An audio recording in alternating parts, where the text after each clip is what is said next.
Well, hello.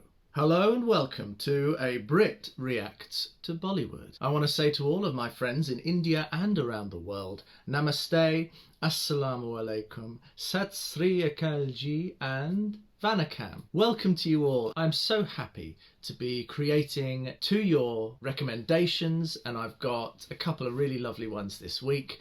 I am looking today at something from the 100 Greatest Bollywood Songs, popularly voted for on BBC Asian Network, and today's is the film MOHRA.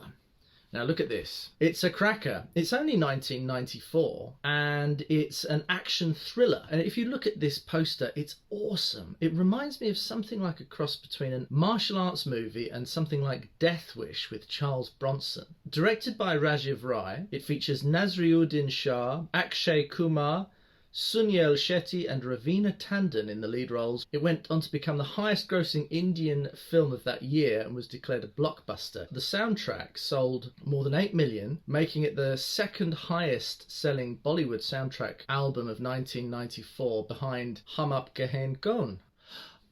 I knew it! This is amazing. The film was reported to be inspired by the 1987 film Death Wish. That's either an amazing poster designer or I'm a bit psychic.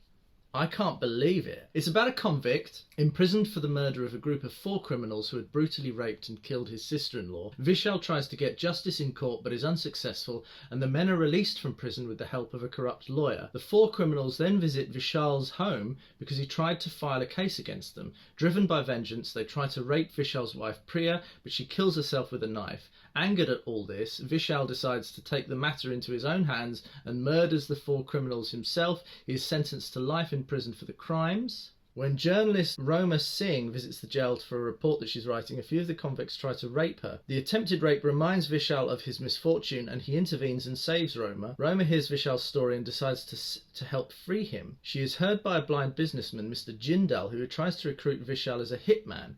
He wants Vishal to kill some antisocial elements in the city, mainly the 2 powerful drug lords, Gibran and Tyson, and all the people who work for them.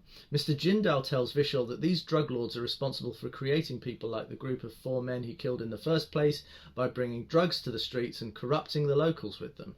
Vishal refuses at first as he has just got out of prison and now wants to live a normal life. However, the memories of his murdered family come back to haunt him as he spends a day alone in his home and agrees to work for Jindal. Meanwhile, Inspector Sahu is very greedy and becomes an informer for Gibran, one of the targeted drug lords. He discloses all internal matters of the police department to Gibran in return for money. Dun dun dun! This is a really interesting film, a very gritty film for an Indian audience. Especially of that period, 94. It just seems really interesting. Although I know that in that period we had the film Tezab with Madhuri Dixit, which is all about criminal warfare and things like that. Tezab was from 88. So this is interesting. I'm really intrigued. And I think it's the same period as the Dak Dak song, which is just a great film, which I love. Okay, so this song is from that film, and it is Tip Barsa Pani. I can't believe I'm watching a film with songs based on Death Wish. This is what's amazing about Indian cinema.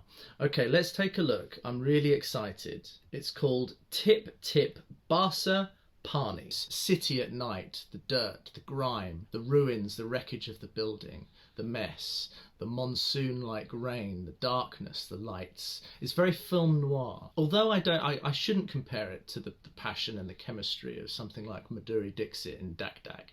It did remind me of that, and I can see that it's of that same time. She really did a good job, of creating a sense of passion, and I think there was chemistry. The vision of the cinematographer, the eye, is exceptional. Like the use of that yellow up against the blacks and the greys, the yellows of the lights of the city, really worked. I could see his passion, I could see his interest in her and all these things. I could see him as a leading man. I couldn't see him as a Charles Bronson style Death Wish figure, and maybe that's because I need to see the whole film. But it was a really interesting mix of genres. Just to see something that's so famous in the West, Death Wish, to see a version of that in a musical Indian setting is just amazing to me. But I did really get that sense of the gritty film noir genre. So I'm really impressed. Such a hard storyline to put into a musical, I think. I would love to hear your inside information about this film, your tips, your info. I loved the vocals on this. I loved the lyrics, the song itself. Love in Rain. I would love to hear more about this film from you. And I'm sure that it was a big film for a lot of you when you were young. Let me know your thoughts, your feelings, your feedback. I'd love to hear it. I'd love to hear if there's anything else you want me to see in this film, because I'd love to watch more of this film. Smash the like button, tickle the subscribe button, give me lots of feedback. I'll be having another one on Saturday from the film Raveena. See what song I'm looking at then. This is your Brit Reacting to Bollywood saying keep safe, much love to you all. Cheerio!